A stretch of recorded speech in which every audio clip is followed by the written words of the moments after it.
Yourself. My Korean name is Jangori. I'm 11 years old. My English name is Benjamin, and I'm kind and good.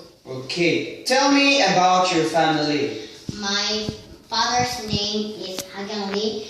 He is working in Macau. My mother's name is Hagyang Sim. She is plain housewife. I have a younger sister. She is 10 years old. Okay. What is the best thing that happened to you in this academy?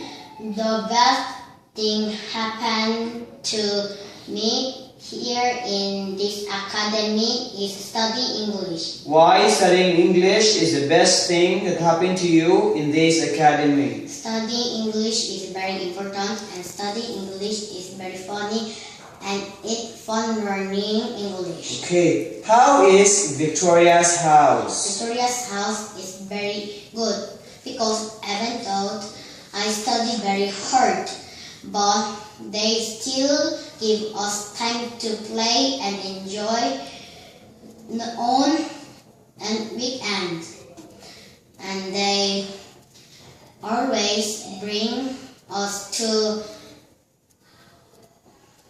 wonderful places in here Cebu. Okay. What do you want to be when you grow up? I want to be a scientist. Why do you want to be a scientist? I want to make experiments about hybrid plants and fruit.